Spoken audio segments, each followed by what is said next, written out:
pambansang awit ng Pilipinas. Bayang magiging ang perlas ng silanganan, hanap ng puso, sa dibdib mo'y buhay.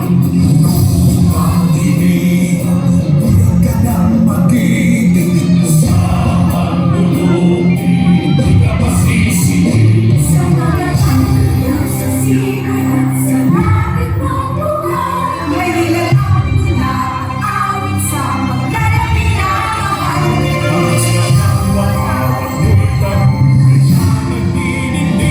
Ang bituin at araw na kailanman may magdidilim.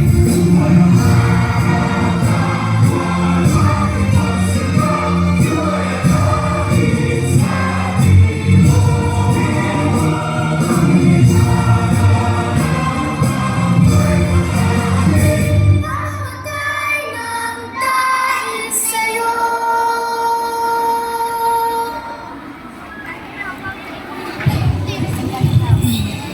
Mga bata, manatili tayo nakatayo at dami natin ang presensya ng ating Panginoon.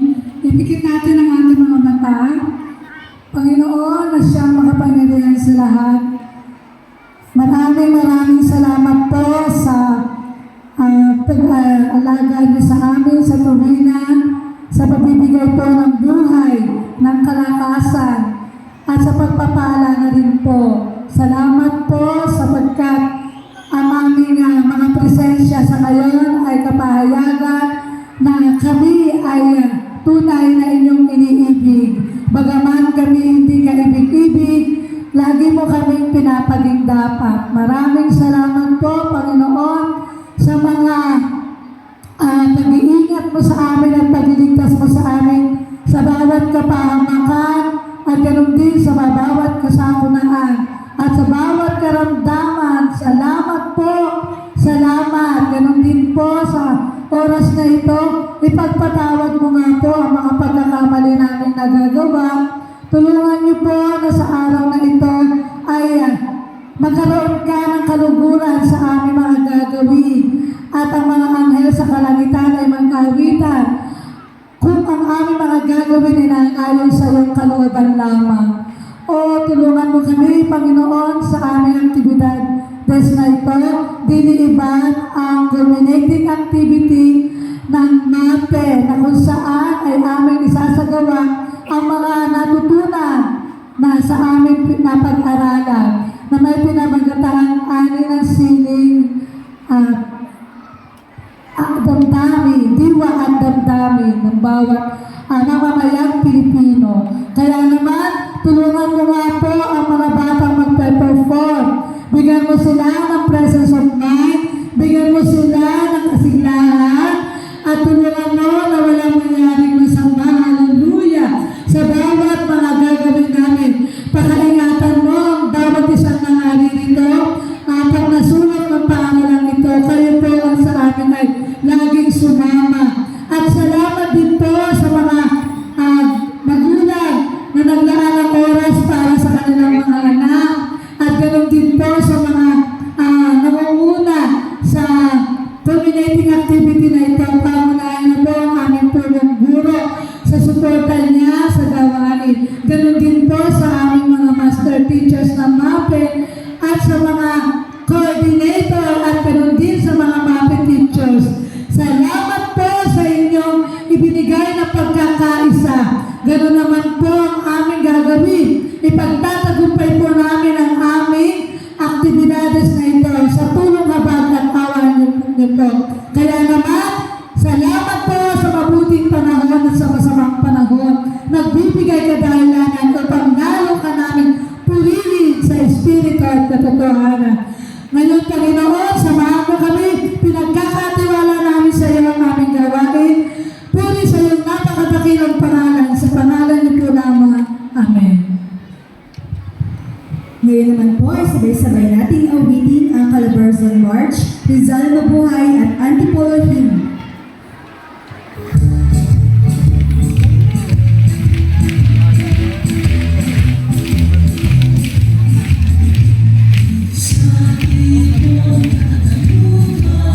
Sa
Ngayon naman po, nais po namin ipakilala ang isang napakahalagang tao po sa ating paaralan. Kasi hindi lamang siya tagapagpamuno, kundi nagiging inspirasyon din po siya sa aming mga guro, mga magulang at mga mag-aaral.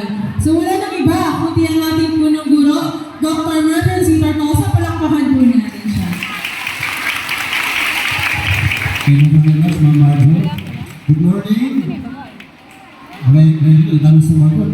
Good morning. Ayan. Good morning sa ating mga mag-aaral at sa ating mga bata na narito. ngayong umaga nito ay ang ating culminating activity para sa ating Arts Month. Pero, marami nang naganap bago po itong araw na ito. Marami ng event. Kaya ngayong araw na ito yung final, yung ating field demonstration day. Natutuwa ako dahil nakikita ko yung mga bata na naririto at yung mga teachers natin at mga parents. Siyempre, hindi ito mangyayari kung wala po ang pangunguna ng ating mapping coordinator na si Sir Jerry. Para pa natin si Sir Jerry, yung po guwapo na yun. Ayan. Ayan. Hinahanap na sa lady niya. Ngayon din po ang ating po mga master teachers na nangangalaga po sa mapping. Wala po iba ako si Ma'am Lenny, palapang si Ma'am Lenny nandito. At si Sir Tony. Ayan. At siyempre po, si Ma'am Lily pala kasama ko yan. Ngayon din po lahat ng mga teachers at hindi lang po ng MAPI teachers kundi lahat ng teachers natin. Yun po mga teachers natin na nandito, taas po ang kamay. Very good. Ayan, maraming salamat po sa inyong pagtuturo. Alam niyo sa loob ng 2 linggo na nagpa-practice kayo, hindi ko inabala talaga yung mga teachers sa maraming gawain. Kasi marami tayong dapat gawain sapagkat pagpapapila pa lamang sa mga bata, alam ko, challenge na sa atin. Kung gaano natin sila tinuruan mula sa simula hanggang sa parating ang araw na ito. Kaya maraming salamat po sa ating mga decorations team kahapon na nagpakahirap gumawa ng mga lobo. Nasaan po sila? Palakpakan po natin na nag-decorate at saka nagawa ng mga banderitas. Nakita ko kahapon yung ating mga SPDA na nagkakabit ng ating mga banderitas. Naikabit na pero na-reject yata. Kaya itinaas. Ayan. Maraming salamat po sa ating mga magulang na tumulong. Kayo din, nais kong bigyan ng pasalamat yung mga magulang natin na narito. Itaas na ang kamay ng mga parents natin. O tumaas na kamay ng mga bata, akala na parents din sila. Maraming salamat po sa inyong pagpunta ngayong umagang ito. At sa pagbibigay ng kaunting gastos para po magkaroon ng bawat bata na kanilang kasuotan. Alam po ninyo, mga parents at mga mag-aaral, ako rin yung bata ay sumali sa field day. Ang kaibahan lamang, dahil kami noon ay mahirap, wala akong pambili ng 2 panyo. Lalo nung kami grade 6. Kasi ang grade 6 karinyosa ang amin sila noon. At saka nung high school. Noong grade 5 kami subli. Pero sumayaw kami noon sumama ako sa sayaw ng karinyosa na wala akong panyo. Kaya yung partner ko na mayroon kami mahirap, may salulang pambili, sumayaw kami, nagkukulari kami ng panyo. Tataas ng panyo pero walang panyong ginagamit. Kaya natuwa ako dahil ngayon nakikita ko lahat ng bata halos pare-parehas ng panyo na hawak at saka lahat ng mga nasa ulong leeg nila. Palakpakan natin ang mga magulang natin.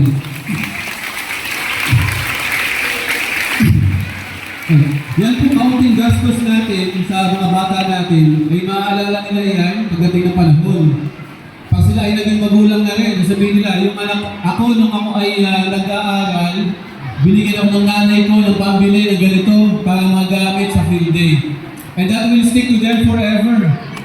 Hanggang sa tumanda sila, magkaanak sila, maaalala nila yan. Kaya po sana pagpatuloy po natin ang suporta sa mga anak natin. Ang suporta ninyo sa inyong mga anak ay suporta ninyo sa ating pangaralan. Kaya po sana, mga magulang na narito, ipagpatuloy po natin ang suporta sa ating mga anak. Doon naman po sa lahat ng mga batang narito, lahat ng grade 3 nga, nasa kamay, lahat ng grade 3, palakpakan natin ang ating mga nanay.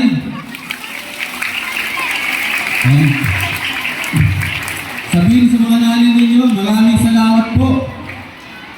Sabay-sabay natin sabihin. Maraming salamat dahil binigyan kayo ng tawag dito ng pambili. At higit sa lahat ng iyan, may picture kayo. Mamaya kasi may taga-picture tayo, bukod pa yung cellphone ng lahat ng magulang. Nung kami nag-field day ng araw, wala naman kami picture. wala tayong picture. Kaya siguro noon, maayos ang field day. Kasi isa lang ang taga-picture. Pag may mga kulay pula sa dibdib, pipicturean ka. Kaya kahit isang field day, wala akong picture. Kasi wala kaming pambayad. Ano? Ngayon, lahat ng tao may cellphone. Kaya lahat kayo makakawa ng picture. Pero sa mga magulang, may takdang oras tayo ng pagkuha ng pictures. Okay po ba yun? Sa pangalawang pagsayaw ng mga bata at saka palamang tayo magpipicture at saka lalapit. Meron tayong tagakuha ng picture dito. Malamang nakapag-usap na kayo sa kanya kanina. Ano? Tama ba? Kaya po sana mga magulang at mga mag-aaral at mga teachers natin, tuwing mayroon tayong gawain katulad ng field day, bigyan natin ng pagpapahalaga ang gawain na ito. Sapagkat ito, hindi lahat ng bata magaling sumayaw. Hindi lahat ng bata marunong sumunod sa tugtog.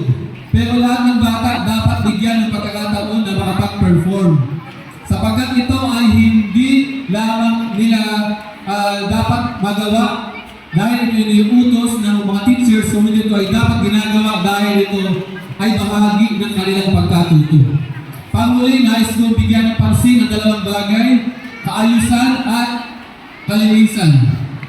Ang ating po mga halaman sa paligid natin ay ating po pinapaganda, pinapaayos para bahagi po ng ating kaayusan at paaralan. Sana po, huwag nating upuan ang mga halaman at huwag nating tapunan ng basura. Ngayon din mamaya, pagkatapos ng ating gawain, sana po mapalapili ang kaayusan at kalinisan. Mamaya po sa bahagi na yan, dyan po lalabas ang ating mga bata. Kaya po sana, paglalabas ng ating mga anak, wala pong nakaharang para po silang lahat ay makalabas ng maayos. Okay po ba yun? Maraming salamat po sa dalawang tumango. Nabilang mo po kayo sa si tatay at saka yung isang nanay. Maraming salamat. Mamaya po paglabas ng mga bata, pag pumito na ang Sir Jerry, lalabas na sila, clear na po natin. Salubungin ng bata sa gawing malayo. Gayun din po mga magulang na namin ito, hintayin po natin na matapos ang ating po presentation na una bago tayo pumasok sa pangalawa. At ingatan po natin ang mga saksak ng mga nandyan, baka mamaya habang nag-perform ng mga bata, mawala po ang ating sound man. Kaya sana ingatan po natin. Ayan po mga sabihin ko. Ang ating mga bata po naiinig na, kaya po hanggang na po ba ang lahat? Hanggang na po ang lahat, tayo po ay mag-enjoy, manood, at kung gusto nyo makiindak po kayo. Sa next year, meron ng field day ang mga parents. Maraming salamat po. Ayan, salamat Sir Tortosa sa pagpapahalaga sa mga efforts na pinakita ng mga magulang at mga guro gayon sa ating mga bata at pinapaalala ang kalinisan at kaayusan. Ngayon naman po, tayo ay makarinig ng isang mensahe na magmumula sa isa sa ating mga MAPE consultants at isa sa ating master teachers, walang iba si Dr. Antonio Alan. Para makita ng mga magulang na meron kayong natututunan sa MAPE.